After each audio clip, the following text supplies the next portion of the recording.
All right, so this morning, our pastor mentioned this uh, book slash movie, Unbroken. The book was written by Laura Hillenbrand, and the movie was directed by Angelina Jolie. The main character was played by uh, Jack O'Connell, and uh,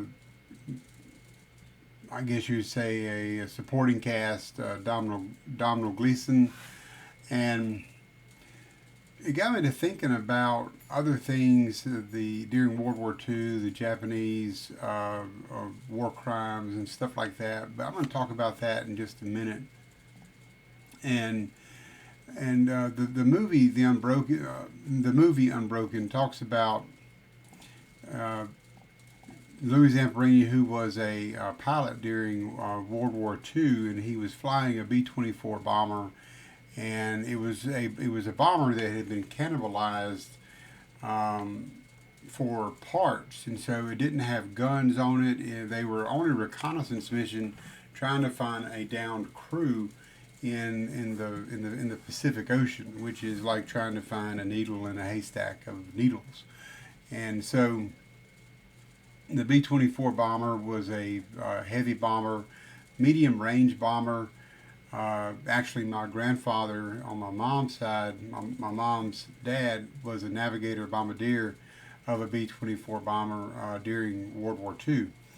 And so, what happens in the movie is that Zamperini, the plane crashes into the ocean, and Zamperini and his co-pilot and another crew member were in a raft for 47 days. All right, and they were picked up by the Japanese. And this is Zamperini in uniform during World War II. He will survive World War II. He will survive um, the atrocities that were inflicted on him by this guy here, the guy holding a stick to Jack O'Connell's face there, Zamperini's face, in the movie. Um, they called him the Bird because of the way he walked around and strutted in the camp. The camps plural because Zamperini was moved around because of his athletic his fame as an Olympian. And this is Zamperini here running track at the University of Southern California. He was a long distance runner, but he was an Olympian, and he participated in the 1936 Olympics, and he actually met Adolf Hitler, and Adolf Hitler shook his hand, and I can't remember if that's in the movie or not, but um, he actually met Adolf Hitler and actually um, was actually courted uh, by Adolf Hitler because of him being white and him being a superior athlete. But Watanabe, the bird, didn't want to have anything to do with it. He taunted him. He beat him. I mean, he savagely beat him. The movie did not do justice to what Watanabe did to him in the camps. And it just so happened the first camp that Zamperini was in, um, Watanabe was there, and then the last camp that Zamperini was transferred to, Watanabe happened to be the the uh, the colonel, either a lieutenant colonel or colonel at that camp, and just how that worked out was just fate, I guess you could say. And researching this stuff, Jack O'Connell lost 30 pounds to play the emaciated prisoner that Zamperini was, and this guy here, Domhnall Gleeson, His supporting cast member who played his best friend, who actually did, he also survived World War II. He lost so much weight that his contact lenses stopped fitting into his eyes. So, um, you know, Hollywood can make Hollywood can make actors look a certain way, but the weight loss, the weight loss is real and can be dangerous. The weight gain can also be dangerous for characters, for actors that are playing characters who are bulked up or or heavy or obese or whatever in movies. And now this is all according to AustralianNews.com. This is not something that Robert McGee is coming up with. Now, one thing I want to talk about is the atrocities that the Japanese carried out during World War II. Now, this is a map of the Japanese Empire in 1942, at the height of their empire, 1942, all the way to New Guinea, the Solomon Islands, where Guadalcanal is, and then all the way up to Manchuria, all the way to the west of Burma, the Dutch East Indies, Borneo, Malaya. You see all of the red, Iwo Jima, Mariana Islands, Guam, which was a U.S. territory that was taken over by the Japanese, and the Philippines was a U.S. territory taken over by the Japanese during World War II. Now, the thing that one of my former students mentioned on Facebook about talking about topics that are overlooked. Well, what I'm about to talk to you about is overlooked tremendously. The Japanese deny that it happened. In 1990, the Japanese claimed that the event that I'm about to mention never occurred, much like the Holocaust deniers deny that the Holocaust ever occurred. This is a type of Holocaust. Now, this book that I'm going to show you here, The Knights of Bushido, I've read. It is not a short history of Japanese war crimes. It is an extensive history by Lord Russell of Liverpool, and he also wrote The Scourge of the Swastika, and very, very good books.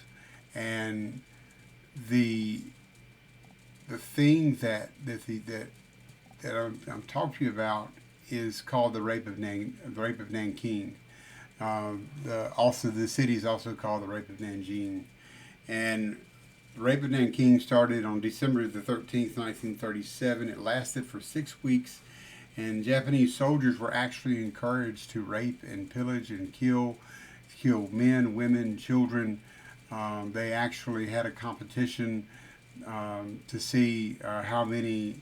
They had a competition between two lieutenants to see who could decapitate the most prisoners, and they ran it in Japanese newspapers like it was a sporting event, like you would see in newspapers today about like box scores. This lieutenant had this many heads today. This lieutenant had this many heads today, and in total, this lieutenant is leading by this many heads, etc., etc. I mean, and the Japanese deny that it ever occurred, even though there are pictures. There are so many documents that are from that period of time, and letters and diaries, and it just amazes me that the people that believe that it never occurred. Just like the Holocaust, the Jewish Holocaust, how the Germans, not all Germans, but some Germans deny that it ever occurred.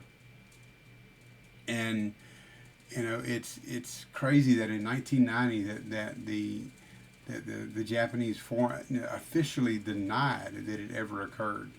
It was so terrible that this lady here, Iris Chang,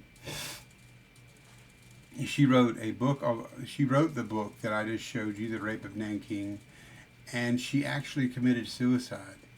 And in the note that she left her husband, that she could not deal with all of the atrocities that she had researched, and the atrocities that she had seen. It's just amazing, just terrible, terrible uh, story behind her, behind behind her, behind her, behind her death. I guess that's the best word that I can use. Um, Now, there's a movie out there called The Children of Wangxi, and it is a phenomenal movie. It is a true story about this guy, the guy the guy that is played by Jonathan Myers. George is actually one of the characters in the movie. He's played by Jonathan Myers, and it's George Hogg, and he actually rescues children and leads them into the western part of China to get them away from Nanking and get them away from the Japanese encroachment on where they're staying. And it just amazes me that people deny history ever occurred. And we can sit here and talk about the atrocities that other countries committed, but the United States is just as guilty. The Native American Holocaust. One of my friends is in. No, three of my friends are in South Dakota right now, on a mission trip, and they're on a reservation, and she just sent me a picture of Wounded Knee, where the massacre at Wounded Knee took place in 1890, and that is an American atrocity, what I call the Native American Holocaust, and simply because the American government, the white people, not just white people, but settlers, moving out of the Southwest, the old Southwest, which is Mississippi today. They're moving out of the old Southwest and they're moving west, and the settlers wanted something, but there was a people groups, plural, in the way, and the only way to remove them was to kill them and kill off their food source. And you can look at pictures of the massacre of Wounded Knee, and the burials that took place, and they look so similar to the mass burials that took place during the Jewish Holocaust of the Einsatzgruppen that moved through Eastern Europe. Just tremendous similarities between those two. The Germans wanted land, but there were people there, and so in order to get rid of them, they killed them. They relocated them. I mean, you can do a parallel study between the two things, and it's scary how similar those things are, and it's scary that these things can occur again, and are occurring all over the world, but we don't want to get out of our little comfort zone, our little bubble, and experience exactly what those topics are. And I hope I covered a topic that is overlooked. And if you like what you heard, what you saw, comment. Feel free to comment, please. Subscribe to the channel. This will continue daily. I know I didn't post video yesterday, just really busy yesterday, but tomorrow will be something different. Maybe whatever topic, anything like that. So, like I said, it's a cornucopia of topics. So, whatever is, I had something planned to talk about today, and then this morning during church, that topic came up, and I decided, no, I think I'll talk about this. So, Hope y'all have a great evening and be blessed in everything that you do and stay safe.